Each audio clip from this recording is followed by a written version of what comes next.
নবীজি বলেছেন যে আমি 4 শ্রেণীর মানুষকে অভিশাপ দিয়ে গেলাম, বলে নাউজুবিল্লাহ। এক শ্রেণী হচ্ছে যে ব্যক্তি রিবা খায়, 2 নাম্বার যে দেয়, 3 নাম্বার যে সাক্ষী থাকে, 4 নাম্বার লিখে রাখে। এই কথা সে বেমালুম ভুলে গেছে। নবীর উম্মত লজ্জা শরমের বালাই শেষ করে ফেলেছে নবীর উম্মত। নবী সাল্লাল্লাহু আলাইহি ওয়াসাল্লাম সেই কবে বলে গেছেন, 1400 বছর আগে, 1 দিরহাম কেউ যদি সুদ খায় সে যেন 36 বার জিনা করলো। হাদিসটা আমি বানাইনি, বুখারীর মধ্যে আছে, দেখে নিয়া। 1 দিরহাম কেউ যদি সুদ খায় সে যেন 36 বার জিনা করলো। কোনো ব্যক্তি এই গ্রামে বা এই মহল্লার যদি 36টা জিনা করে আসে বা 36টা মেয়েকে রেপ করে আসে, আপনি তাকে কি করতে চাইবেন বলেন তো? নিজে চিন্তা করি, আপনি কি করতে চাইবেন তাকে? তার প্রতি আপনার কি ধারণা হবে? এটা 1 দিরহাম সুদের পাপ না, যেটা আমি আপনি খাচ্ছি। নবীজি বলেছেন, এই হাদিসটা আমার চেয়ে আপনারা ভালো জানেন, ওলামায়ে কেরাম আছে, জিজ্ঞাসা করে নিয়েন। নবীজি বলেছেন সাল্লাল্লাহু আলাইহি ওয়াসাল্লাম পড়বেন, রিবার 73টা পাপের শাখা আছে, তার সবচেয়ে নিচু শাখা হচ্ছে নিজের মায়ের সাথে জিনা করা, এবং সবচেয়ে উঁচু স্তরটা হচ্ছে কি, সেটা আপনি পাবেন সূরা বাকারার মধ্যে আয়াত নম্বর 279 থেকে পড়তে শুরু করেন। আল্লাহ বলেছেন, ইয়া আইয়ুহাল্লাযীনা আমানু, হে মুমিনগণ, ইত্তাকুল্লাহ, আল্লাহকে ভয় কর, ওয়া যারু মা বাকিয়া মিনার রিবা, সুদের অবশিষ্ট অংশগুলোকে ছেড়ে দাও, ইন কুনতুম মুমিনিন, যদি প্রকৃত অর্থেই মুমিন হয়ে থাকো, ওয়া ইল্লাম তাফআলু, যদি তোমরা রিবাকে না ছাড়ো। কে কথা বলছেন? যদি তোমরা রিবাকে না ছাড়ো, ফাযানু বিহারবিন মিনাল্লাহি ওয়া রাসূলিহি, তাহলে আল্লাহ এবং তার রাসূলের সাথে যুদ্ধের ঘোষণা শুনে রাখ। এখন রাস্তা কার? আপনার সামনে রাস্তা 2টা পড়ে আছে, আপনি আল্লাহ এবং তার রাসূলের পক্ষে থাকবেন না তার বিপক্ষে গিয়ে যুদ্ধ করবেন, আপনার চয়েস। কেউ বাধ্য করবে আপনাকে? কেউ বাধ্য করার আছে? ইসলাম কি তরবারির মাধ্যমে ছড়িয়েছে? গর্দানে তরল ধরে বলবে যে কবুল করো?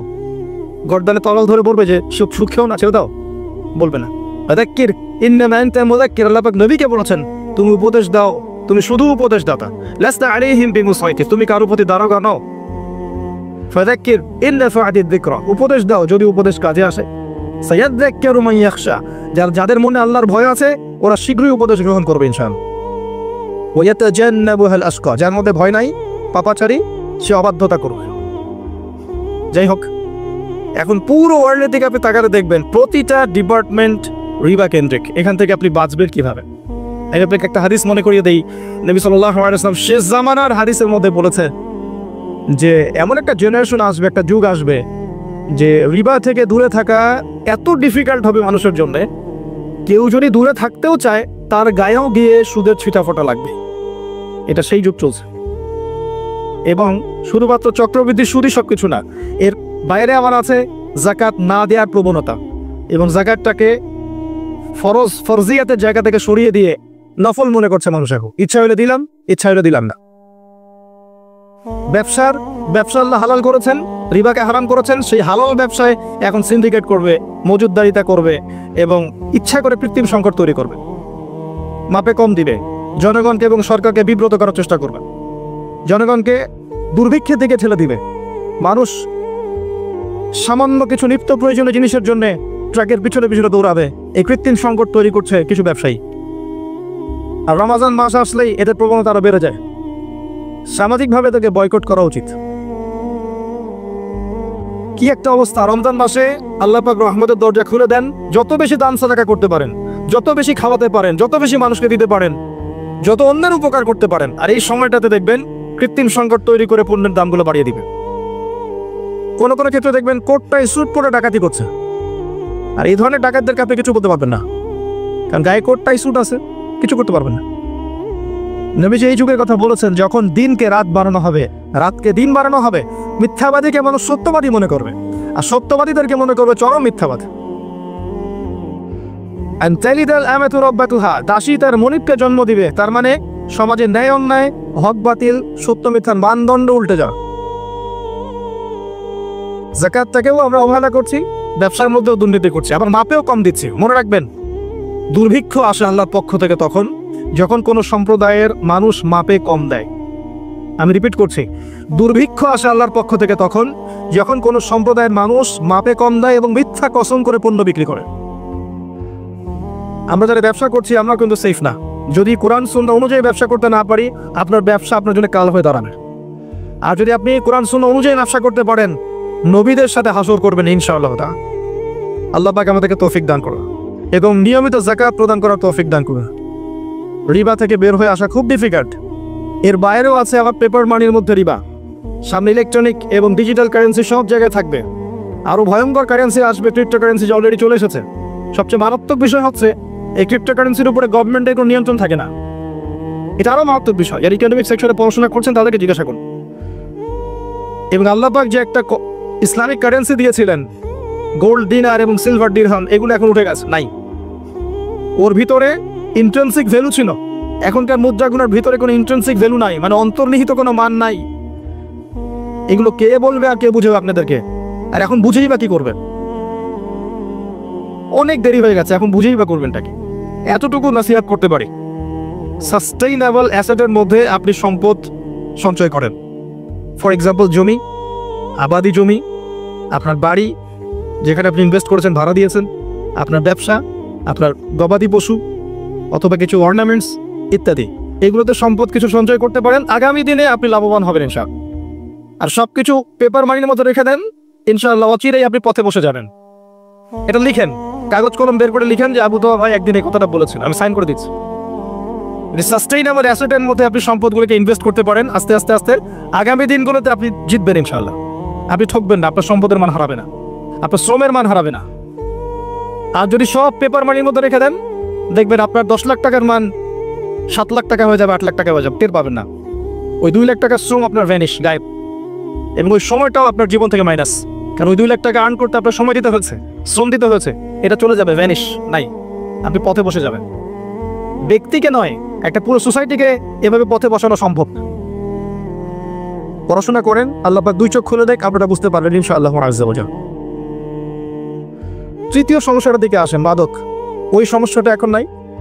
পুরো ওয়ার্ল্ডের দিকে তাকিয়ে দেখেন, এখনকার ইয়াং জেনারেশনের মূল সমস্যাটা কি বলুন তো? হতাশার মাদক। তারা ফ্রাস্ট্রেটেড, হতাশ। কি করবে জীবনে, হতাশ। এবং জীবনের উদ্দেশ্যটা কি তারা খুঁজে পাচ্ছে না।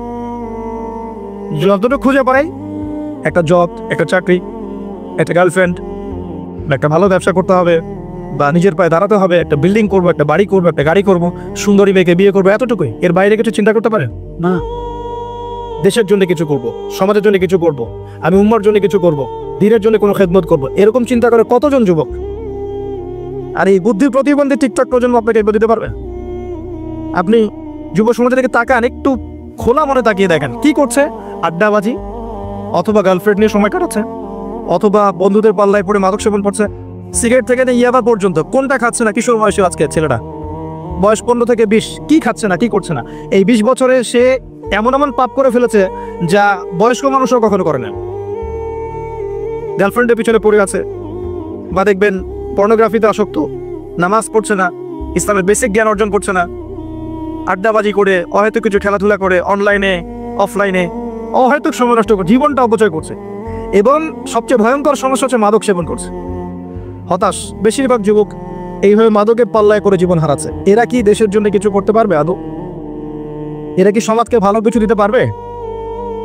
এখন এদেরকে ফিরানোর জন্য যদি আমরা বলি যে এদেরকে যদি নামাজি বানাই, কোরআন পড়াই, রাসূলের সুন্নাহ শেখাই, তারা ভালো হয়ে যাবে, ভালো পথে আসবে, তখন যদি কেউ বলে যে ওরা এই পথে আসলে মৌলবাদী হয়ে যাবে, সন্ত্রাসী হয়ে যাবে, জঙ্গি হয়ে যাবে, এদেরকে কি করা দরকার তখন? সেটা বলেন।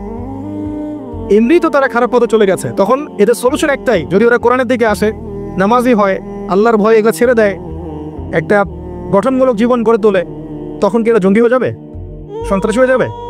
এটা কি জাতির জন্য ক্ষতিকর হবে? বরং এরা যদি সঠিক পথে আসে, আগামী দিনে জাতিকে এরাই নেতৃত্ব দিবে ইনশাআল্লাহ। আমরা দোয়া করে আল্লাহ পাক এই পথভ্রষ্ট যুব সমাজকে হেদায়েত দান করুন। এদের পথভ্রষ্টতার মানে পিছনে তাদের পিতামাতার কিন্তু কম ভূমিকা নাই। পিতামাতার প্রচুর ভূমিকা আছে। ছোটবেলা থেকে দিন শিক্ষা দেয় নাই, বাসায় ইসলামিক পরিবেশ গড়ে তোলেনি, তালিমের কোনো ব্যবস্থা ছিল না, পিতামাতার মধ্যে ভালো সম্পর্ক ছিল না, ছেলে মেয়ে মানুষ হচ্ছে ডে কেয়ার সেন্টারে, পিতা স্নেহ মায়ের ভালোবাসা পায় নাই, পিতামাতা এদেরকে ভালো কালচার দিতে পারে নাই, ভালো প্যারেন্টিং দিতে পারে নাই, অশ্লীলতা, বেহায়াপনা, সিরিয়াল দেখে দেখে এরা বড় হয়েছে। ছোট কার্টুন থেকে শুরু করে, একদম ছোটবেলা থেকে শুরু করে ওদেরকে পড়ানো হচ্ছে Jack and Jill, went of the hill. পড়েছেন না? জ্যাক একটা ছেলে, জিল একটা মেয়ের নাম, ওয়েন্ট অফ দ্য হিল আপনাদের ওই পাহাড়ে চলে গেল। আর পাহাড়ে একটা মেয়ে আর ছেলে গিয়ে কি করছে? একা একা ছোট্ট বাচ্চাকে শিখাচ্ছেন তো? ওইটা ছোট্ট একটা বাচ্চা শিখছে, একটা ছেলে একটা মেয়ে একা একা পাহাড়ে চলে যেতে পারে, বড় হয়ে সে যাবে একটা মেয়েকে নিয়ে পাহাড়ে চিপায়, তখন কি হবে? এবং বড় হয়েছে তাই করছে। একদম ফ্রম দ্য ভেরি বিগিনিং আপনি খেয়াল করে দেখেন বাচ্চাকে কি দিচ্ছেন, আপনি ওর সাথে কিভাবে কথা বলছেন, ওকে কি খাওয়াচ্ছেন, ও কোন পরিবেশে বড় হচ্ছে, কারের সাথে মেলামেশা করছে, কোন ফ্রেন্ড সার্কেলে খেলছে বড় হচ্ছে, কার কোলে দিচ্ছেন, যার কোলে দিচ্ছেন ও তাকে কি শেখাচ্ছে, ও কি কবিতা শিখছে, কি ছড়া শিখছে, কি গল্প পড়ছে, স্কুলে গিয়ে কোন পরিবেশে পড়াশোনা করছে, কলেজে কোন পরিবেশে পড়ছে, মাদ্রাসায় কোন পরিবেশে পড়ছে। প্রতিটা বিষয়ে তার মানসিক বিকাশে ভূমিকা রাখে। এই প্রত্যেকটা বিষয় যদি টু দা পার্ট না হয় ওর বিকাশ সঠিক হবে না। এর বাইরে সমাজের অরাজকতা দেখে দেখে যখন বড় হচ্ছে একটা পর্যায়ে গিয়ে দেখবেন সে পথভ্রষ্ট হয়ে যাচ্ছে, বেলাইনে চলে যাচ্ছে, তখন আপনি হাহুতাশ করছেন, হায় আমার ছেলেটা কি করল। এর বিপরীতে আপনি না দিচ্ছেন পরিবারে কোনো তালিম, না মাদ্রাসায় পড়াচ্ছেন, না কোরআনের টিচার দিচ্ছেন, হ্যাঁ নাচের টিচার দিচ্ছেন, ললিত করা শেখাচ্ছেন, অমুক করা শেখাচ্ছেন, তমুক করা শেখাচ্ছেন, কোরআন দিচ্ছেন না, ভালো আলেমের সংস্পর্শ দিচ্ছেন না, ভালো পরিবেশে দিচ্ছেন না, দিদি মাহফিল আসতে দিচ্ছেন না, নামাজ পড়লে টিটকারি মারছেন, দাঁড়িয়ে রাখা টিটকারি মারছেন, তারপরে জুব্বা টুপি পাগড়ি পড়লে বলছেন কি রে তুই কি সন্ত্রাসী হয়ে গেলি নাকি, জঙ্গি হয়ে গেলি নাকি, এগুলো বলছেন। তখন এই ছেলে কিভাবে গড়ে উঠবে? তখন যখন এই ছেলেকে একটা পর্যায়ে গিয়ে যখন পথভ্রষ্ট হয়ে যায় তখন হাহুতাশ করেন, হুজুর আমার ছেলের জন্য দোয়া করেন, ছেলেটা আমার তো বেলাইনে চলে গেল, পানি পড়া দেন। পানি পড়া খেয়ে আপনার ছেলে ভালো হবে?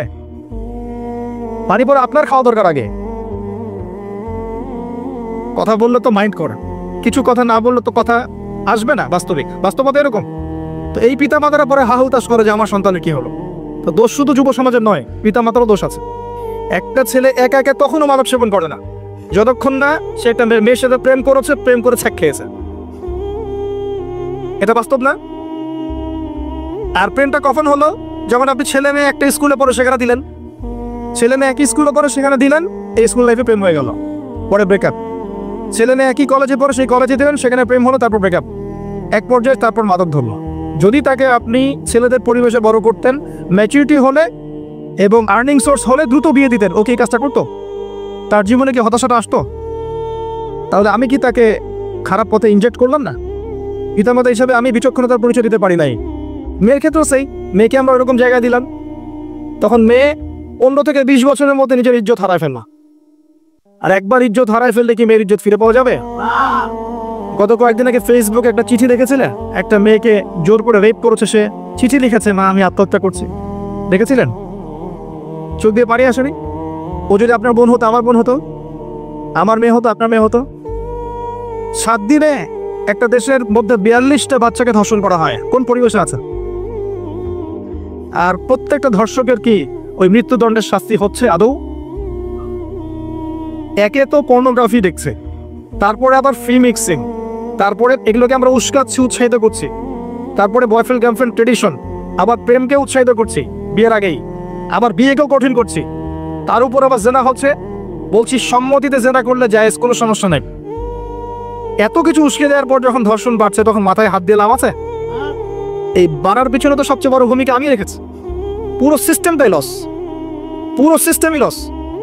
আর এখানে যদি আল্লাহ বলেন তোমরা পর্দায় থাকো, বিনা প্রয়োজনে বাড়ির বাইরে এসো না, তোমরা ফ্রি মিক্সিং এ যেও না, পর্দার আড়াল থেকে কথা বলো, ছেলেরা ছেলেদের সেকশনে থাকো, মেয়েরা মেয়েদের সেকশনে থাকো, সেখানে তোমরা স্বতন্ত্র স্বাধীন থাকো, তোমরা জাহিলিয়াতের মতো বেহায়ের মতো রাস্তায় ঘুরো না, ছেলেদের পোশাক পরে ফ্যামিলিজদের মতো ঘুরো না, তখন আল্লাহ পাকের দোষ হয়ে যায়, তার রাসূলের দোষ হয়ে যায়। তখন কোরআন হয় সেকেলে বই, আর ইসলাম হয় মৌলবাদী ধর্ম নাকি? সমাজের পরিবর্তন এবং পরিবর্তন সংশোধনের একমাত্র সলিউশন হচ্ছে ইসলাম। এর বাইরে কিচ্ছু আপনি সলিউশন দিতে পারবেন না।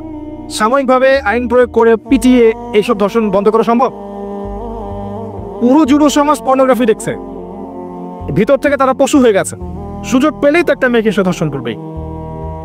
এখানে আমি একটু বেশি সময় নিয়ে ফেললাম, বিকজ যুব সমাজের সমস্যাগুলো আমাকে ভাবাই বেশি। অ্যাজ এ ইয়াং আমিও চিন্তা করি যে কি কি ট্র্যাপ আছে যেগুলোর মধ্য দিয়ে আমার যুবকরা পথভ্রষ্ট হচ্ছে। ট্র্যাপগুলো কিন্তু এগুলোই, মেজর ট্র্যাপ এগুলোই। ফ্রি মিক্সিংটা একটা বড় ট্র্যাপ। ফ্রি মিক্সিং এর মধ্য দিয়ে আপনি প্রথমে ভুল পথে গিয়েছেন, তারপরে জেনা হয়ে গেছে, তারপর হতাশ হয়েছেন, ব্রেকআপ হয়েছে, তারপরে আপনি হয় মাদকদ্রব্য সেবন করছেন, হতাশ, বা মিউজিক করছেন, বা খেলাধুলায় লিপ্ত হচ্ছেন, বা স্মাগলিং করছেন, ছিনতাই করছেন, কেউ কেউ বড় বড় গুন্ডা মাস্তান হচ্ছে, এক পর্যায়ে জীবন শেষ, এবং তারা 40 বছর বয়সে বৃদ্ধ হয়ে যাচ্ছে। এই যুব সমাজ আমাদের বাধ্যতার মতো নয়। এই প্রবলেমসগুলোর মধ্যে একটা মেজর প্রবলেম হচ্ছে মাদক, যেটা ওই যুগে ছিল, এই যুগেও আছে। আর আমি আপনাদেরকে অনুরোধ করব যে আল্লাহর ওয়াস্তে নিজে মাদক খাবেন না, মাদক বিক্রি করবেন না, মাদকের সাথে সংশ্লিষ্ট থেকে নিজের রিজিক অর্জন করবেন না এবং নিজের পরিবারের মধ্যে মাদককে স্থান দিবেন না। আল্লাহ পাক তৌফিক দান করুন। কারো যদি আকীদা ঠিক থাকে, আমল ঠিক থাকে, অল্প আমল তার জান্নাতে যাওয়ার জন্য যথেষ্ট হবে ইনশাআল্লাহ। কিন্তু কারো রিজিকের মধ্যে যদি হারাম থাকে, মাদকের টাকা থাকে বা সুদের টাকা থাকে, আপনি যত বড় পরেশগার হন না কেন, আপনার ইবাদত বন্দেগী আল্লাহর কাছে কবুল হবে না। বরং যারা মাদক খাবে, আল্লাহ পাক বলেছেন, তার রাসূল দেখে এসেছেন মেরাজের রাতে সাল্লাল্লাহু আলাইহি ওয়াসাল্লাম, তাদেরকে তিনাতুল খাবাল নামে একটা পানীয় পান করানো হবে। কি নাম? তিনাতুল খাবাল। এটা কি? সাহাবীরা বললেন, এটা কি ইয়া রাসূলুল্লাহ? তিনি বলছেন, এটা হচ্ছে জাহান্নামের রক্ত আর পুজ মিশ্রিত একটা পানি। বলেন আউযুবিল্লাহ। দুনিয়াতে যে ড্রিঙ্কস করেছেন, পরকালেও তাকে ড্রিঙ্কস করানো হবে।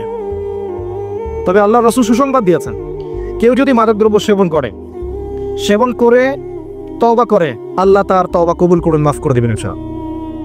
কেউ যদি মাদক সেবন করে, তার 40 দিনের সালাত কবুল হয় না, তওবা করলে আল্লাহ মাফ করে দেন। যদি আবারও সেবন করে, আবার 40 দিনের সালাত কবুল হবে না, তওবা করলে আল্লাহ মাফ করে দিবেন। যদি আবারও মাদক সেবন করে, আবারও 40 দিনের সালাত কবুল হবে না, তওবা করলে আল্লাহ মাফ করে দিবেন। এরপর আবারও যদি করে, আল্লাহ পাক তাকে তিনাতুল খাবাল পান করাবেন। অতএব যারাই আমরা মাদকের সাথে সম্পৃক্ত আছি, আল্লাহর ওয়াস্তে এটা ছেড়ে দেন। নিজে ভালো হন, দেখবেন সব ঠিক হয়ে গেছে। আমাদের মূল সমস্যা কি ভাই জানেন? আমরা নিজের দিকে বেশি দেখি না, মানুষের দিকে বেশি দেখতে চাই। চিন্তা করবেন নিজে দিনের জন্য কি করেছে, দেখবেন খুব বেশি কাজ পাবেন আমলনামায়, কিন্তু মানুষ কি করেছে এটার দিকে আনন্দের দিকে দেখবেন। কেউ যদি করতে থাকে দিনের জন্য কিছু, তার ভুল খুঁজে বের করার চেষ্টা করবে, নিজের ভুল দেখবে না। সে নিজে কি করেছে এটা দেখবে না। নিজে কতটুকু করলাম, নিজে কতটুকু নামাজি, নিজে কতটুকু রোজা রাখি, নিজে কতটুকু সদকা করি, নিজে কতটুকু দিনের জন্য কাজ করি, দিনকে প্রচার করি, প্রতিষ্ঠা করার চেষ্টা করি, বা আলেম ওলামার কাছে যাই বা পড়াশোনা করি, এগুলো দেখবে না। মানুষ কতটুকু করে ওইটা দেখবে। এই জন্য নিজের চরকায় আমরা আগে তেল দিই। আলাইকুম আনফুসাকুম, নিজের নফসের ফিকির করো, তাহলে দেখবা আল্লাহ পাক এটা কোরআনের মধ্যে বলেছেন, ইয়া আইয়ুহাল্লাযীনা আমানু আলাইকুম আনফুসাকুম, হে মুমিনগণ তোমরা নিজেদের নফসের খবর নাও আগে। লা ইয়াদুররুকুম মান দাল্লা ইন ইহতাদাইতুম, তোমরা হেদায়েতের উপর থাকলে যারা পথভ্রষ্ট হয়ে যাচ্ছে, এদের পথভ্রষ্টতা তোমাদের কোনো ক্ষতি করবে না। নিজে আলোকিত হই, একটা বাতি থেকেই বাতি জ্বলবে ইনশাআল্লাহ তাআলা। আল্লাহ পাক আমাদেরকে মাফ করে দিন এবং মাদক ছেড়ে দেওয়ার তৌফিক দান করুন, আমিন। একটা কথা শুধু বলবো প্রিয় যুবক ভাই, আপনার গার্লফ্রেন্ড, এই মাদকদ্রব্য, এই মিউজিক, এই সংস, এই মিউজিক্যাল ইনস্ট্রুমেন্ট, আপনার এই খেলাধুলা, আপনার এন্টারটেনমেন্টের মাধ্যমগুলো, অনলাইন সেকশন, ইউটিউব, ফেসবুকিং, আপনার টিকটক, কোনো কিছুই যে আপনি চারদিকে দেখছেন আপনার চারপাশে, এর কোনো কিছুই আপনাকে কলবের মধ্যে ডিভাইন প্রশান্তি দিতে পারবে না। যে প্রশান্তি আপনি খুঁজছেন, যে এন্টারটেনমেন্ট খুঁজছেন, রিল্যাক্সনেস খুঁজছেন, আপনি মনের মধ্যে সুকুন শান্তি খুঁজছেন, এর কোনোটাই আপনাকে তা দিতে পারবে না। 2 রাকাত সালাত, পরিপূর্ণ ওযু করে 2 রাকাত সালাত, যে সালাতে আপনি আল্লাহকে দেখেছেন, আল্লাহকে ফিল করেছেন, সিজদায় কান্নাকাটি করার তৌফিক পেয়েছেন, চোখ দিয়ে পানি পড়েছে, 2 পৃষ্ঠা কোরআন যেটা আপনি বুঝে পড়েছেন, অর্থগুলো আপনার হার্টকে টাচ করেছে, 2 দিন নবী সাল্লাল্লাহু আলাইহি ওয়াসাল্লামের সুন্নাহ মতো চলার চেষ্টা করে দেখেছেন, প্রতিটা কাজ তার স্টাইলে করার চেষ্টা করেছেন, আপনি দেখবেন এই কাজগুলো আপনার মনের মধ্যে সুকুন নিয়ে আসবে, প্রশান্তি নিয়ে আসবে। অন্য কিচ্ছু প্রশান্তি দিতে পারবে না। নিজেকে আল্লাহর জন্য খালেস করে দেন, কারো কাছে কিছু আশা করেন না, কেউ তো মনের মধ্যে নিয়েন না। দুনিয়ার জীবনটা তুচ্ছ, পরকালের জীবনটাই চূড়ান্ত। বিলিয়ে দিতে পারেন পুরো যৌবনকালটাকে আপনি আল্লাহর পথে কাজ করে, আল্লাহর পথে আমল করে, পড়াশোনা করে, দিনের প্রচার করে কাটাতে পারেন। আল্লাহ পাক কিয়ামতের মাঠে আপনাকে আরশের ছায়া দিবেন ইনশাআল্লাহ। আল্লাহ পাক কিয়ামতের মাঠে আপনাকে তার আরশের ছায়া দিবেন ইনশাআল্লাহ। এবং আপনার জন্য আল্লাহ পাক জান্নাতে কত কি প্রস্তুত করে রেখেছেন আপনার খবর নাই। আপনি আল্লাহর জন্য হয়ে যান। ইন্না সলাতি ওয়া নুসুকি ওয়া মাহইয়ায়া ওয়া মামাতি, আয়াত আছে না, লিল্লাহি রাব্বিল আলামিন, আমার সালাত, আমার কোরবানি, আমার স্যাক্রিফাইস, আমার জীবন, আমার মরণ কার জন্য। তখন দেখবেন আপনি মনে মনে কিছু চাচ্ছেন, মনে মনে কল্পনা করছেন যে এমনটা হলে এত ভালো হতো। দেখবেন আপনার সামনে আল্লাহ সেটা হাজির করে দিয়েছে। আপনি হাত তুলে চানও নি এখন যে আল্লাহ আমার এটা দরকার, এটা বলেন নাই, কিন্তু মনে মনে চিন্তা করছেন যে আমার এটা হলে ভালো হতো। দেখবেন আপনার বাড়ির সামনে হাজির। বিশ্বাস না হলে আমাকে নক দিয়া, অগণিতবার জীবনে এটা আমার সাথে হয়েছে, অগণিতবার। আমরা কিছুই না। আমি বারবার বলি যে আমার মতো যারা এই চেয়ারগুলোতে বসছি, আমরা এমন কিছু হয়ে যায়নি যে আমাদেরকে জাতির একবারে কান্ডারি ভাবতে হবে। আমরা কিছুই না, অ্যাবসলিউটলি নাথিং। অনেক সময় এমন বাস্তবতা এমন যে বাইরে যা দেখছেন ভিতরে তার কিছুই নাই। জি, বাইরে যা দেখছেন দেখবেন ভিতরে তার কিচ্ছু নেই, জাস্ট একটা আইওয়াশ শোডাও। তো এর বাইরে আল্লাহওয়ালা কিছু মানুষ আছেন, জমিনের মধ্যে আল্লাহওয়ালা কিছু মানুষ আছেন যারা অহংকারী নন, যারা এত শোডাউন আইওয়াশ পছন্দ করেন না, যারা মুখলেস হবে দিনের জন্য কাজ করেন, রাতের বেলা তাহাজ্জুদে কান্নাকাটি করেন, উম্মাকে ভালোবাসেন, কারোর সাথে দ্বন্দ্বে জড়ায় না। এই মানুষগুলোর কারণেই হয়তোবা আল্লাহর জমিন, আল্লাহর দিন টিকে আছে। আমরা দোয়া করে আল্লাহ পাক আমাদেরকে তাদের অন্তর্ভুক্ত করুন এবং তাদের সহবত দান করুন। যারা দিনকে দুনিয়ার বিনিময়ে বিক্রি করে খায়, এদের থেকে আল্লাহ পাক আমাদেরকে হেফাজত করুন। এবং যারা লৌকিকতা প্রদর্শন করে, ভিতরে বিষ রেখে বাইরে মধু প্রকাশ করে, এদের থেকে আল্লাহ পাক আমাদেরকে হেফাজত করুন। আমিন। মাদকের সমস্যা ওই যুগেও ছিল, এই যুগেও আছে। 4 নাম্বার কি ছিল? নারীর অবমাননা, এখন নাই। প্রথমটা বলেছিল শিখ, জাহিরিয়াতের বড় মেজর একটা আলামত বা সাই, নিদর্শন। এখনকার যুগে এটা আছে, আপনারা প্রমাণ পেয়েছেন। দ্বিতীয় বলেছে রিবা, এখন আছে না? তৃতীয় বলেছে মাদক, এখন আছে না? 4 নাম্বার নারীর অবমাননা। এটা কি ওই আয়ামে জাহিলিয়াতকে হার মানায়নি? একটা আন্ডারওয়্যার কিনতে যান, কার ছবি থাকে? কার ছবি থাকে? ওই ছবি আন্ডারওয়্যারটা পরবেন আপনি, ওখানে মহিলা কি করছে? ইভেন একটা গাড়ি কিনতে যান, দেখবেন সেখানে একটা মডেল কে দাঁড়িয়ে আছে, ছেলে না মেয়ে? আচ্ছা, যেখানে যাবেন সেখানে। কাপড় কিনতে যান, দেখবেন মহিলার পুতুল রেখে দিয়েছে, ওই পুতুলের মধ্যে মেয়ের কাপড়টা না পরালে ব্যবসা হবে না ভাই। উসমান রাদিয়াল্লাহু আনহু ব্যবসা করেন নাই? আব্দুর রহমান বিন আউফ রাদিয়াল্লাহু আনহু ব্যবসা করেন নাই? দীর্ঘদিন আবু হানিফা রাহিমাহুল্লাহ তিনি ব্যবসা করেন নাই কাপড়ের? আমাদের ইমাম আবু হানিফা রাহিমাহুল্লাহ ব্যবসা করেন নাই কাপড়ের? উনার দোকানে এরকম দল ছিল। আমরা হানাফি না, আরবি মাযহাব ফলো করি না, আমরা তার উত্তরসূরি কই হতে পারলাম? আমার দোকানে মহিলার মূর্তি কানা। রমজান মাস আসার আগে সব মূর্তি বহিষ্কার চাই এই কাপড়ের দোকানগুলো থেকে। পারা যাবে ইনশাল্লাহ? আল্লাহর জন্য করেন, আল্লাহ আপনার দোকানে আরো বেশি ডাবল কাস্টমার বানাবেন ইনশাল্লাহ। রিজিকে দেখতো কার? কি একটা ট্রেডিশন চলছে, যোগবেন শোরুমে দেখবেন মেয়ের মূর্তি দাঁড়িয়ে আছে, আর গায়ে কিন্তু কাপড় চোপড় খুব একটা থাকে না। এতে কি মেয়ের ডিগনিটি, সম্মান বাড়ছে? যেখানে যাবেন সেখানে নারীর অবমাননা শুরু হচ্ছে ফ্যামিলিস্ট রেভলিউশনের মধ্য দিয়ে। যখন ফ্রি মিক্সিং আমরা অ্যালাউ করে দিয়েছি এবং এটাকে আমরা পাপ মনে করছি না, পর্দার বিধানটাকে আমরা ফরজ মনে করছি না, যখন পর্দার কথা বলা হচ্ছে উল্টা বলছে পর্দা করলে এই যুগে কেমন করে আমি এখানে জব করব? জব করতে কে বলেছে আপনাকে এখানে? আপনি পর্দা করবেন। পর্দা করলে আমি কিভাবে ছেলেদের মধ্যে জব করবো, এই প্রশ্ন করছেন কেন? আল্লাহ বলেছেন পর্দা করতে, সে উত্তর দিচ্ছে যে হ্যাঁ পর্দা আল্লাহ করতে বলেছেন, কিন্তু পর্দা করলে পরে আমি কিভাবে ছেলেদের মধ্যে কাজ করব? তাহলে কাজ করতে কে বলেছে আপনাকে ছেলেদের মধ্যে? আল্লাহ বলছে আপনাকে পর্দা করতে হবে, পর্দা করেন। সিম্পল। হ্যাঁ, যদি আপনি মেয়েদের ক্ষেত্রে কাজ করতে পারেন, এখানে সব মেয়েরাই, এখানে ছেলেদের ইনভলভমেন্ট নাই, মোস্ট ওয়েলকাম। আল্লাহ আপনাকে বাধা দেন নাই, রাসূল বাধা দেন নাই। খাদিজা রাদিয়াল্লাহু আনহা তিনি ব্যবসা করেননি? তার চেয়ে কি বড় ব্যবসায়ী হয়েছেন আপনি? আয়েশা রাদিয়াল্লাহু আনহা হাজার হাজার হাদিস শেখান নাই? তার চেয়ে বড় শিক্ষিত হয়েছে? কি প্রমাণ করতে চাচ্ছেন? বরং নিজের মনটাই তো আপনার ঠিক নাই, নিজের নফসের মধ্যেই ত্রুটি আছে। এরপরে আবার দেখবেন যে নিসাউনকে আসিয়াতুন আরিয়া, কাপড় পরেও নগ্ন হয়ে ঘুরছে, ঘুরছে না? কাপড় পরে মহিলারা নগ্ন হয়ে ঘুরছে না? গেঞ্জি আর জিন্স পরে ঘুরছে না? টি শার্ট পরে ঘুরছে না? এগুলো দেখার জন্য কি চোখ দিতে হয় না? চোখে পড়ে যায়। ডান বাম এদিক ওদিক যেদিকেই তাকাবেন সেদিকেই দেখতে পারবেন। আপনি চোখটা রাখবেন কোথায়? আকাশের দিকে নাহলে মাটিতে? দুটোই সেফ অপশন দেখি আমি। হাঁটার সময় আকাশের দিকে তাকায় হাঁটবেন, নাহলে মাটির দিকে তাকায় হাঁটবেন। এছাড়া কোনো অপশন দেখা যায় না। শহরে তো আরো মারাত্মক অবস্থা। যেখানে যাবেন, দোকান, শপিং মলস, ব্যাংক, এয়ারপোর্ট, আপনার পলিটিক্যাল মিছিল, আপনার সামাজিক সংগঠন, যেখানে ঢুকবেন সেখানেই ফ্রি মিক্সিং। কোনো কোনো ক্ষেত্রে আমরা দেখেছি, এই বছরও দেখেছি, ওয়াজ মাহফিলের মঞ্চ মেয়ে এসে বক্তব্য দিচ্ছে, মাশাআল্লাহ, পাশে আবার হুজুর বসে চা খাচ্ছে। চা না কফি আল্লাহ ভালো জানেন। সুবহানাল্লাহ। এগুলো আসলে হাসির বিষয় নয়। বিষয়টা হচ্ছে কাঠামোটা নষ্ট হয়ে যাবে তখনই যখন আমরা ফ্রি মিক্সিং অ্যালাউ করে দেব। এরপরেও ধর্মের নামেও আমরা কোনো কোনো ক্ষেত্রে মেয়েদেরকে বঞ্চিত করছি না। মেয়েরা দিন শিখতে চাচ্ছে, আমরা কিন্তু অ্যাক্সেস দিচ্ছি না। কোরআন হাদিস শিখতে চাচ্ছে, তাদের জন্য উপযুক্ত প্রতিষ্ঠানগুলো করতে পারছি না, করতে পারলেও খুব সংখ্যায় কম। সম্পত্তির অধিকার দিচ্ছি না মুসলিম হয়েও, এটা করছি না। আল্লাহর রাস্তায় সময় লাগে না, একজন ব্যক্তি বলছে যে আমার বোন আমাকে সম্পত্তি লিখে দিয়েছে। যে লিখে দিয়েছে মানে কি? আপনি দেন নাই তাকে সম্পত্তি? বলছেন না, আমি বুঝিয়েছি তাকে যে ও যদি দিয়ে দেয় আমাকে, আমি তো আল্লাহর পথেই ব্যয় করবো, ওর তো সওয়াব হবে। সে বুঝলেন? ও দিবে কি দিবে না তার পরোয়া নাই, আর তুই দে, তাহলে তুই তো দিলি আমাকে, তোর তো নাকি হলো, এটা বুঝিয়ে দিল তাকে। দিন এটার নাম নয়, যার যার হক তাকে তাকে দিতে হবে। আমরা কিন্তু অনেক ক্ষেত্রেই মেয়েদের অধিকার দিচ্ছি না। আপনার ঘরে একটা ছেলে সন্তান হলে আপনি খুশি, মাশাআল্লাহ, মুখে হাসি, মিষ্টি বিতরণ করছেন, গরু জবাই করে খাওয়াচ্ছেন। মেয়ে হলে আপনার আত্মীয় আপনাকে ফোন দিচ্ছে যে বাবা এবার তো দুঃসংবাদ, পরের বার ইনশাআল্লাহ সুসংবাদ হবে। কে বলছে আমার জন্য দুঃসংবাদ? আমি তো হ্যাপি, আমার ঘরে মেয়ে আসছে। মেয়ে কন্যা সন্তান লালন পালন করলে কি হবে? নবী সাল্লাল্লাহু আলাইহি ওয়াসাল্লাম বলেছেন জাহান্নাম থেকে ঢাল হয়ে যাবে মেয়েরা। সুবহানাল্লাহ। যার ঘরে আল্লাহ পাক কন্যা সন্তান দিয়েছেন এবং তাদেরকে উপযুক্ত তরবিয়াতে সে বড় করেছে, সৎ পাত্রে পাত্রস্থ করেছে, বিয়ে শাদী দিয়েছে, এই কন্যা সন্তানরা কিয়ামতের মাঠে জাহান্নামের জন্য ঢাল হয়ে যাবে ইনশাআল্লাহ। একটা হাদিস এসেছে নবী সাল্লাল্লাহু আলাইহি ওয়াসাল্লামের সাথে এইভাবে থাকবে তারা, এইভাবে। সেটার ক্ষেত্রে আসে না, ওইখান থেকে তো নির্যাতন শুরু হচ্ছে।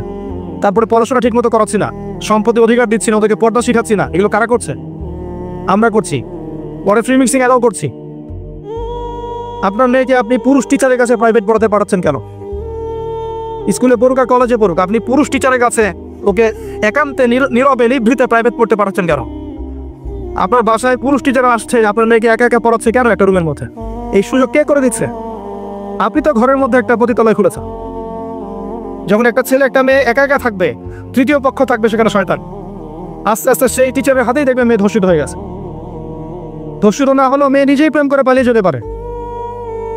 অ্যাক্সেস কে দিচ্ছে? আমরা দিচ্ছি।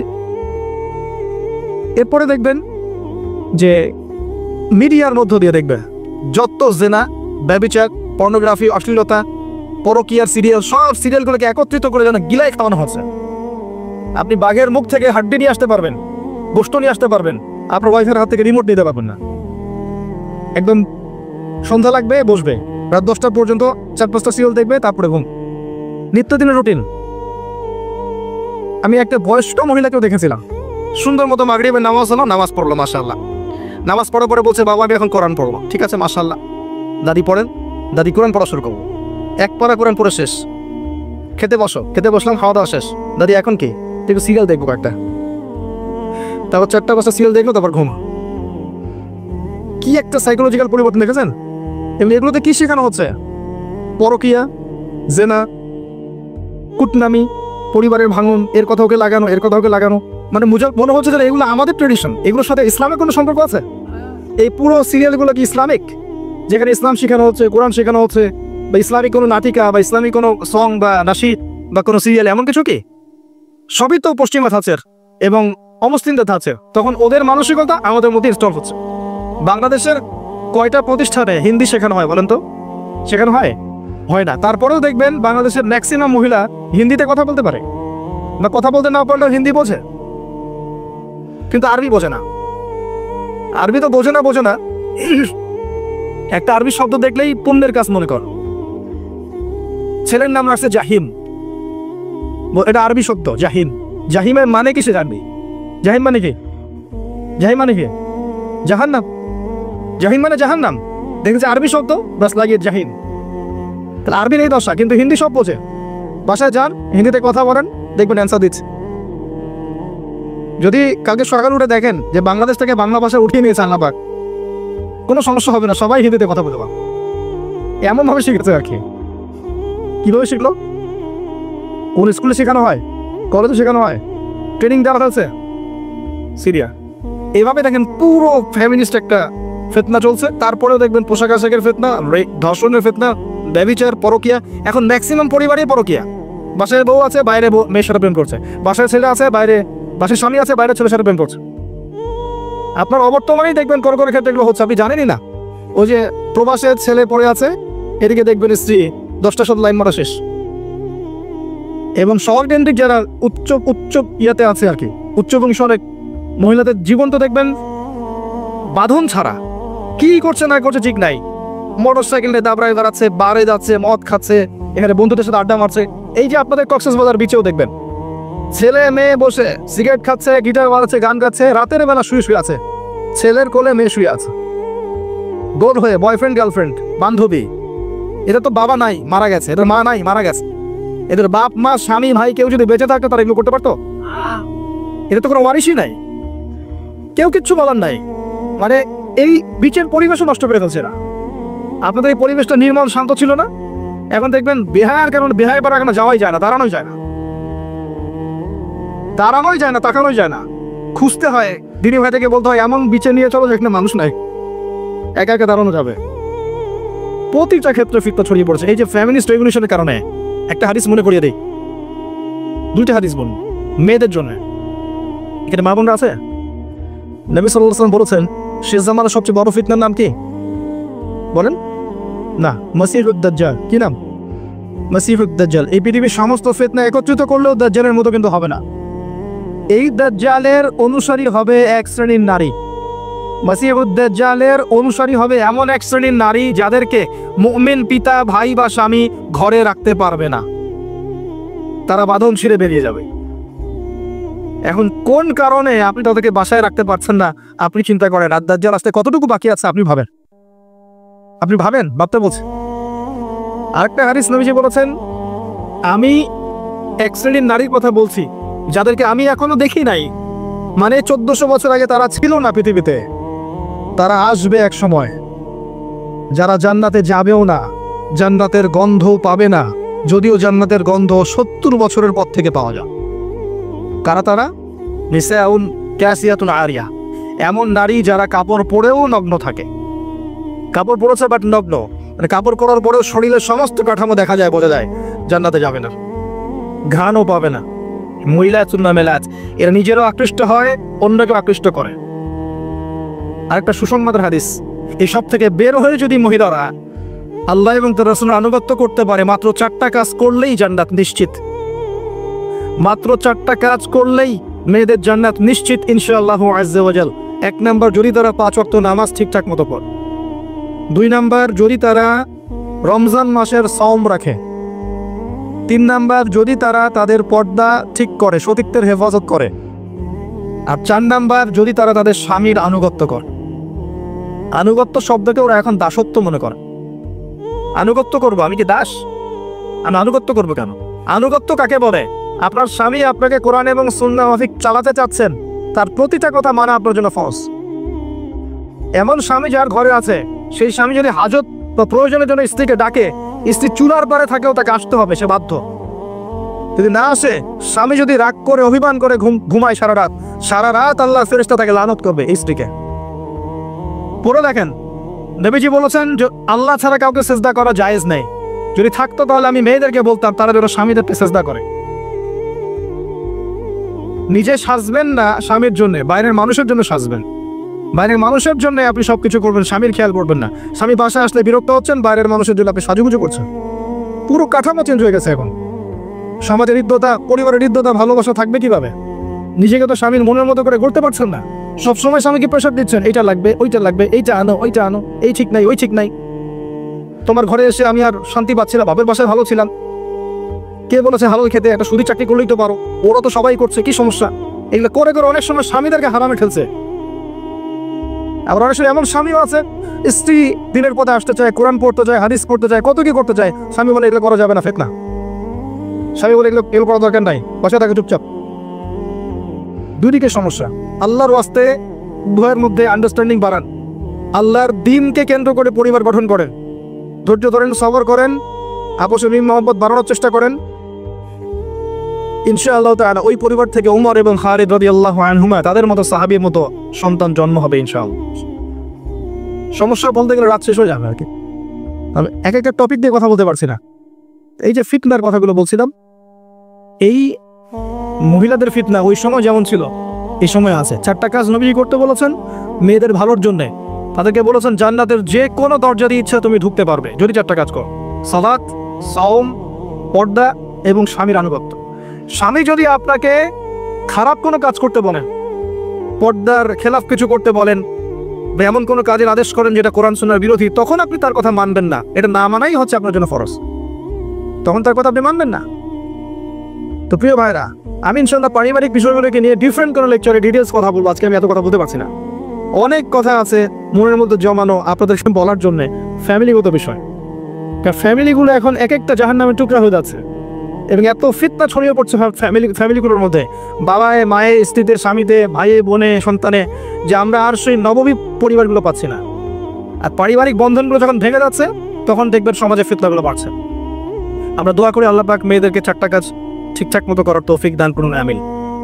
অনেকেই মেয়ে প্রশ্ন করে যে আপনি তো বলছেন 3 নাম্বার কাজটা হচ্ছে মেয়েদের পর্দার কথা, এই বিষয়টা ডিটেলস বলবেন। ডিটেলস আমার চেয়ে মুফতি সাহেবদের কাছে শুনবেন, আমি 4টা কথা বলবো খালি। 1 নাম্বার, প্রিয় বোন, আপনি আপনার পোশাকটা এমন করবেন না যেই পোশাকটা পরার পরেও শরীরের কাঠামো বোঝা যায়।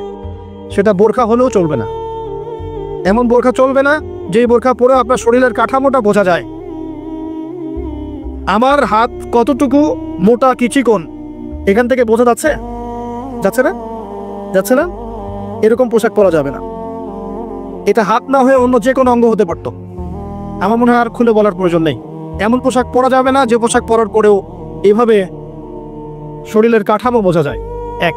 2 হচ্ছে এমন পোশাক হবে না যেটা পরার পরেও অঙ্গ দেখা যায়। আমার এই কাপড়ের ভিতর থেকে কি আমার গায়ের রং বোঝা যায়? আমার হাত দেখা যায়? এমন কাপড় দিয়ে পোশাক বানাতে হবে যে কাপড় পরলে ভিতরের অঙ্গ দেখা যায় না। যদি দেখা যায় পর্দা হয় নাই, বোরখা পরলেও হয় না। 3 নাম্বার, নারীরা পুরুষের কোনো পোশাক পরতে পারবে না। আপনি জিন্স পরতে পারেন না, আপনি গেঞ্জি পরতে পারেন না, এগুলো পরে রাস্তায় হাঁটতে পারেন না, আপনি টি শার্ট পরতে পারেন না। ছেলেদের কোনো পোশাক আপনি পরতে পারবেন না, মেয়েদের শালীন পোশাক আপনাকে পরতে হবে। 4 নাম্বার, অমুসলিমদের সাথে সাদৃশ্য আছে, তাদের রিলিজিয়নের সাথে সাদৃশ্য আছে এমন কোনো পোশাক আপনার পরা যাবে। এই 4টা মূলনীতি ফলো করে আপনি পর্দা করেন, আল্লাহ পাক আপনাকে কবুল করুন। এরপরেও কথায় পর্দা আছে, হাঁটার মধ্যে পর্দা আছে, চাহনিতে পর্দা আছে, এক্সপ্রেশনে পর্দা আছে, সবকিছুর মধ্যে মেয়ে পর্দা আছে। শালীনতা আল হায়া শুআবাতুম মিনাল ঈমান, নবীজি বলেছিলেন না একটা হাদিসে, ঈমানের 73টা শাখা আছে বা 70-এর বেশি শাখা আছে। তার প্রথমটা আফদালু লা ইলাহা ইল্লাল্লাহ ওয়া আদনাহা ইমাতাতুল আযান আনিত তারিক। উপর স্তর হচ্ছে লা ইলাহা ইল্লাল্লাহ, নিচেরটা হচ্ছে রাস্তা থেকে কষ্টদায়ক বস্তু সরানো। তারপরে এক্সট্রা একটা কথা বলেছেন, আল হায়া শুআবাতুম মিনাল ঈমান, হায়া ঈমানের একটা বিশেষ অঙ্গ। যখন আপনার কাছে হায়া থাকবে না, লজ্জা থাকবে না, আপনি যে কোনো পাপ করতে পারবেন। আর একজন পর্দাশীল মেয়ের, listen to me very carefully, একজন পর্দাশীল মেয়ের ইজ্জতের সম্পূর্ণ দায়িত্ব আল্লাহ একাই নিয়ে নেবে। দেখবেন, দলিল দিবেন, সারা আলাইহিস সালাম তার স্বামী ইব্রাহিম আলাইহিস সালামের সাথে যাচ্ছেন এই যে প্যালেস্টাইনে হিজরত করতে। রাস্তায় একটা দুষ্ট রাজা গ্রেপ্তার করেছিল, মনে আছে? কিডন্যাপ করেছিল। সারা আলাইহিস সালামকে খারাপ উদ্দেশ্যে কিডন্যাপ করেছিল। ইব্রাহিম আলাইহিস সালাম নামাজে দাঁড়িয়ে গেলেন আর তার স্ত্রী আল্লাহর কাছে দোয়া করা শুরু করলেন। বললেন, আল্লাহ, আমি আমার সতীত্ব আমি আমার স্বামী ছাড়া কারোর জন্য কখনো হালাল করি নাই, মানে আমি কখনো বেহায়াপনার মতো কোনো কাজ করি নাই। আল্লাহ, আজকে তুমি আমাকে জালেমের হাত থেকে বাঁচাও। তার দিকে হাত দেওয়ার আগেই হাত অবশ্যই পড়ে গেল। 3বার হাত দেওয়ার চেষ্টা করেছে, 3বারই সে ওই প্যারালাইজড রোগীর মতো পড়ে গেছে। পরে তাকে ছেড়ে দিয়েছে, যাও, ওকে নিয়ে যাও, এ মানুষ না, এ মনে হয় ফেরেশতা। আপনি যদি পর্দাশীল হন, আপনার ইজ্জতের দায়িত্ব আল্লাহ নিয়ে নিয়ে বুঝছো। আল্লাহ পাক আপনাদেরকে খাস পর্দায় থাকার তৌফিক দান করুন, আমি আইয়ামে জাহিলিয়াতের সেই নারীর ফিতনা কিন্তু এখনো আছে, বরং আরো বড় পরিসরে আছে। অনেক ক্ষেত্রে আমরা ওই কন্যা সন্তানকে হত্যা করছি, কন্যা সন্তানকে আমরা গর্ভেই হত্যা করে ফেলছি। এটা এখনকার ফিতনা একটা। আজকে অন্য টপিকে যেতে হবে, আমি বেশি সময় দিতে পারছি না এখানে, সামনে আসেন। লাস্ট যেটা ছিল গোত্রীয় হানাহানি, 5 নম্বরটা, এটা আপনি বিশ্বের দিকে তাকালে দেখতে পাচ্ছেন না? ওই গোত্রীয় হানাহানি এখন নাই। ধার্মিকদের মধ্যে হানাহানি আছে না? এই দল ওই দল, এই সংগঠন ওই সংগঠন, এই আলেম ওই আলেম, আছে না? এবং এগুলোকে আমরা বড় জিহাদ মনে করছি, এগুলোকে আমরা অনেক বড় কাজ মনে করছি, যে আমি হক সবাই বাতিল, আমি জান্নাতের ডিলার, তোমার লিজ লাগলে নিয়ে যাওয়া আসো, বাপখানে এরকম। আর আবার কোনো কোনো ক্ষেত্রে দেখবেন পলিটিক্যালি আমরা মারামারি করছি না, এক ভাই এক দল করে, আরেক ভাই এক দল করে, দুজন শত্রু, অত মায়ের পেটের ভাই। আমরা কিন্তু সবাই এক উম্মাহ, সবাই মুসলিম, কিন্তু বিভক্ত। দেখেন, আবার দেখেন সমাজে মারামারি হচ্ছে না, বিশ্বে মারামারি হচ্ছে না, রাষ্ট্রে।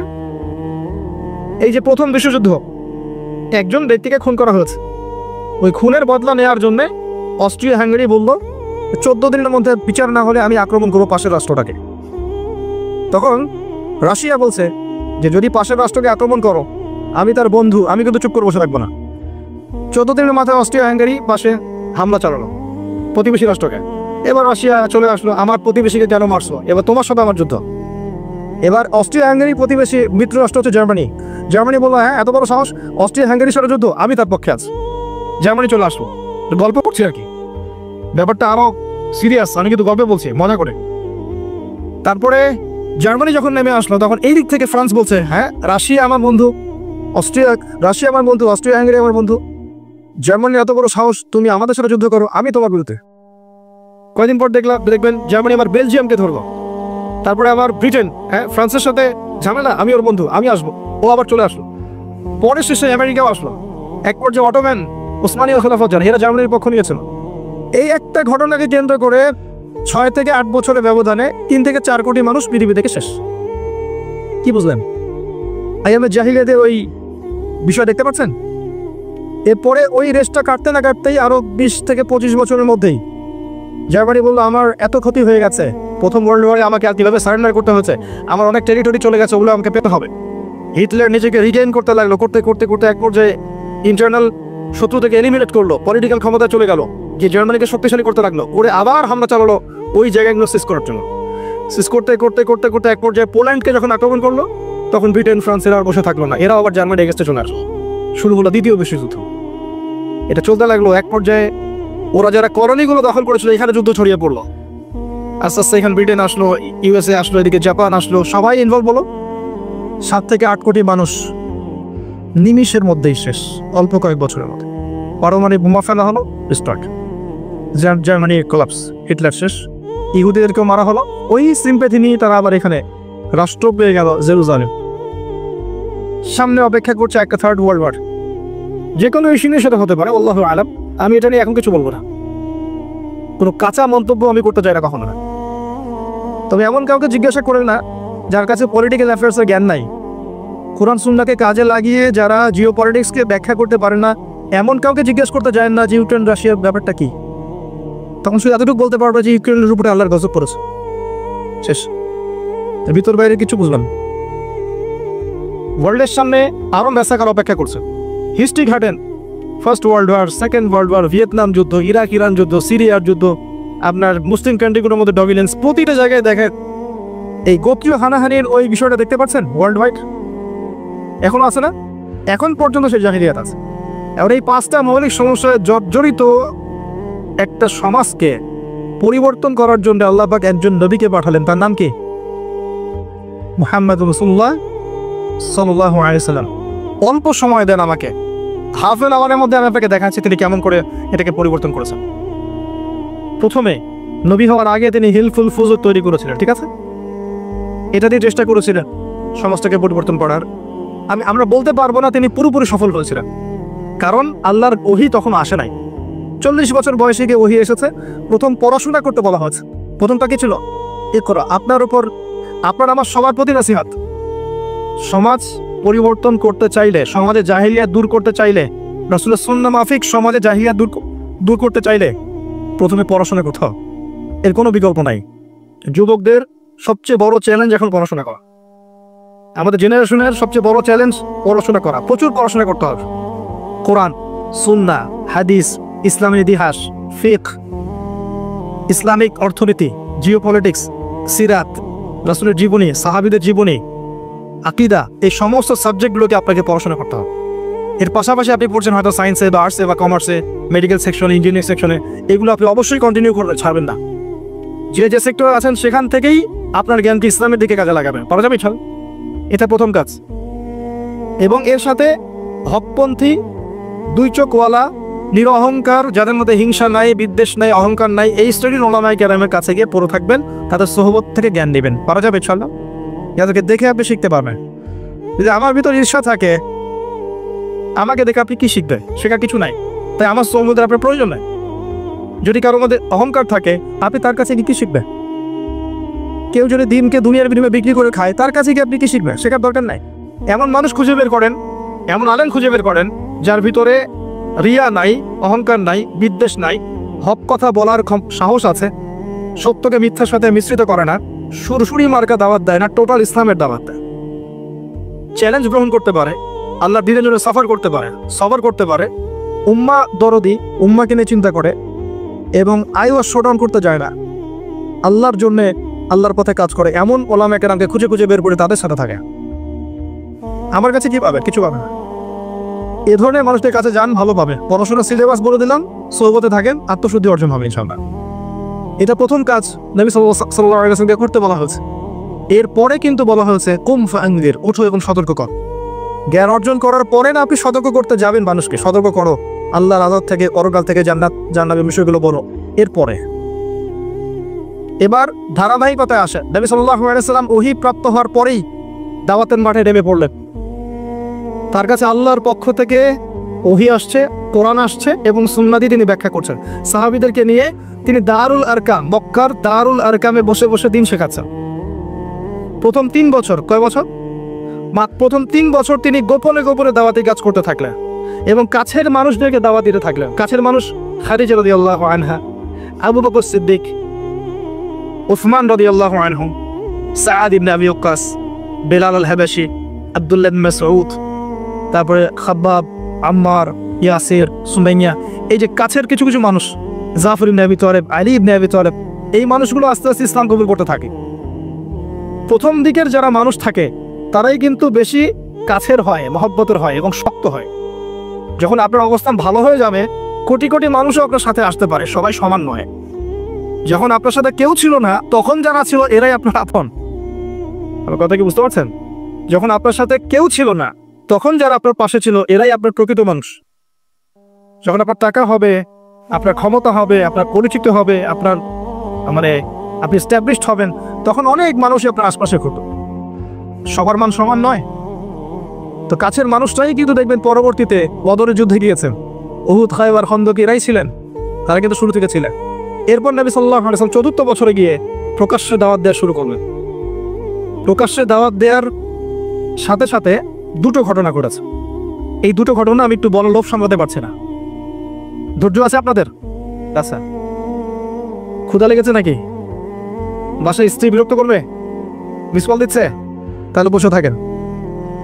1 নাম্বার ঘটনা, নবী সাল্লাল্লাহু আলাইহি ওয়াসাল্লাম কাবা ঘরে নামাজ পড়ছেন।